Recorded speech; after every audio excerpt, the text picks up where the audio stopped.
আপনি যে কোম্পানিটা দেখেন সেই কোম্পানির মালিক আমি না, আমি কর্মচারী রাকিব মালিক। সে যে এত বড় লোক ভাবে সেটা কাউকে জানাতে চায় না। এটা তুমি কি করছো পিউ? তুমি জানো এটার দাম কত? ওর খালা অস্ট্রেলিয়া থেকে এটা পাঠিয়েছে, 1 লাখ টাকা দাম। হ্যাঁ বৌমা বাচ্চা মেয়ে, ওকে এত কিছু বোঝে? নানু ভাই আসো তুমি আমার কাছে। পিউ, নাদিয়া, নাদিয়া, বলো, শুনতেছি। তুমি কি কোনো কারণে রাগ করছো? তো রাগ করবো না তো কি করবো? হ্যাঁ, ভাইয়া ভাবিরা কি পরিমাণে অপমান করলো সবার সামনে। 4-5 হাজার টাকা দিয়ে তুমি একটা গিফট কিনে দিলা। এই খেলাটা না কিনে একটু দামি খেলা তো কিনে দিতে পারতাম, তাই না? আমি বলছিলাম তোমাকে, না সেটা করলা না। ভাবে ভাই বোনেরা থাকে বিদেশে, সবসময় জুনাতকে দামি দামি গিফট কিনে দেয়, আর আমি তোর ফুপু ফুপু হয়ে আমি কি গিফটটা দিলাম? কথা তো শোনাবেই। ভাইয়া ঠিকই বলছে, সবসময় সামির ভাইয়ের উপর ভরসা করে থাকি, জীবনটাই পার হবে চুলা ঠেলতে ঠেলতে। কি বলতেছো তুমি? কি বলতেছি? শোনো, তুমি একটা কাজ করবা, তুমি বাবাকে বলবা যে তোমাদের গ্রামের একটা জমি আছে, সেই জমিটা বিক্রি করে তোমাকে যাতে কিছু টাকা দেয়, এটা দিয়ে একটা বিজনেস শুরু করো, কিছু একটা করো। কি বিজনেস করবা সেটা যদি তোমার বুদ্ধিতে না আসে, তুমি সামির ভাইকে জিজ্ঞেস করো, তার কাছ থেকে একটা বুদ্ধি নাও। ও সেই বুদ্ধি নিতে তো তোমার আবার কষ্ট হয়ে যাবে, তুমি পারবো না বুদ্ধি নিতে। তাহলে আমি তাকে ফোন দেই, আমি জিজ্ঞেস করি কি বুদ্ধিতে করা যায় বিজনেস। পাগল হয়ে গেছো নাকি? হ্যাঁ পাগল হয়ে গেছি, একদম পাগল হয়ে গেছি। আমার আর মানুষের কথা শুনতে ভালো লাগে না। যখন প্রেম করতে তখন কত কথা শোনাইছো আমাকে, যে নাদিয়া তোমাকে আমি কোনোদিন কোনো কষ্ট ফিল করতে দিব না, আমার দ্বারা তুমি সবসময় ভালো থাকবা, সবসময় আমি তোমাকে সুখে রাখবো। এই আমার সুখ, খুব সুখে সংসার করতেছি আমি। ও লাগে না আমার এগুলার। আমি তোমার হাত ছুঁয়ে কথা দিচ্ছি, আমি বেঁচে থাকতে তোমাকে কখনো কষ্ট পেতে দিব না। হয়তো শহরের উঁচু বিল্ডিং এ বড় ফ্ল্যাট দামি গাড়ি কিনে দিতে না পারি, কিন্তু আমার ভালোবাসার অভাব কখনো তোমাকে টের পাইতে দিব না। হ্যাঁ বলো। তুমি নাকি নতুন একটা ট্যাব কিনে জোনাইদের জন্য পাঠিয়েছো?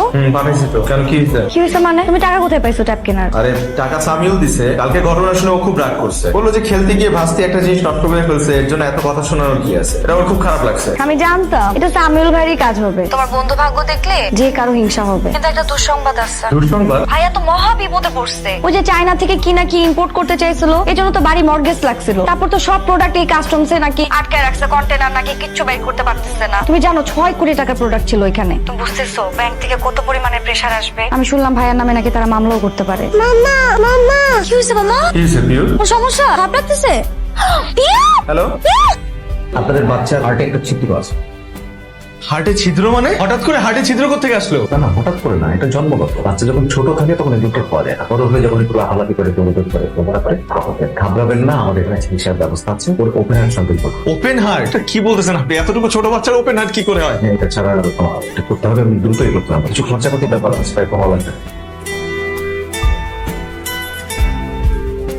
যে টাকার ব্যবস্থা হয়ে যাবে, প্লিজ আমার মেয়ের অপারেশনের ব্যবস্থা করে রাখতে। নাদিয়া, টাকার বিষয় বলবা? হ্যাঁ টাকাটা কিভাবে জোগাড় করবা তাই তো? ভাইয়ের কাছ থেকে তো চাইতে পারবো না, ভাইয়া তো নিজেই ডুবে বসে আছে ব্যবসা নিয়ে। কার কাছে চাইতে হবে?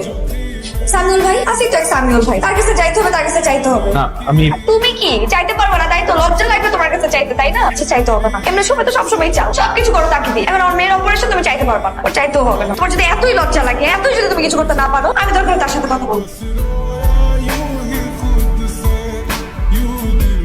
পিউ এখন কেমন আছে? আলহামদুলিল্লাহ ভাইয়া। আলহামদুলিল্লাহ, শুনে একটু সাহস পেলাম। সামিউল ভাই, আপনি যে উপকারটা আমাদের করলেন, এই ঋণ আমরা কিভাবে শোধ করবো বলেন ভাই? এখনকার যুগে আপনার মতো মানুষ পাওয়া মানুষের ভাগ্যের ব্যাপার। আপনি যদি আমাদেরকে এতগুলো টাকা না দিতে, আমরা হয়তো আমাদের মেয়েটাকে বাঁচাতে পারতাম না। ভাবি আমি সরি, আমি একটা কথা আপনার কাছে গোপন করেছি ভাবি।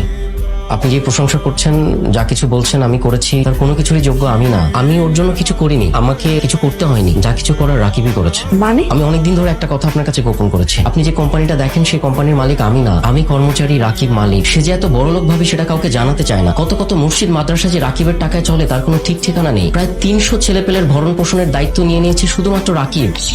বলছেন সামিউল ভাই রাকিব এগুলা? এটাই সত্যি, আপনার কাছে বিশ্বাস নাই হতে পারে, পুরো পৃথিবীর কাছে অবিশ্বাস্য লাগলেও এটাই সত্যি। কিন্তু ও আমাদের কাছে কেন লুকাবে? কারণ ওর মনে একটা ভয় আছে। ভয়? কিসের ভয়? রাকিব মধ্যবিত্ত জীবন চায়। ও মনে করে এত অর্থ, বিত্ত, বৈভব, প্রাচুর্য এই সবকিছু থাকলে ওর যে মধ্যবিত্ত জীবনের যেই লোভ, যেই সুখ, যেই ভালোবাসা, পারিবারিক বন্ধন, খুনসুটি এই সবকিছু হারিয়ে যাবে। কি সুন্দর করে আপনারা সুখ দুঃখ ভাগ বাটোয়ারা করেন, এই কিছুই আর থাকবে না।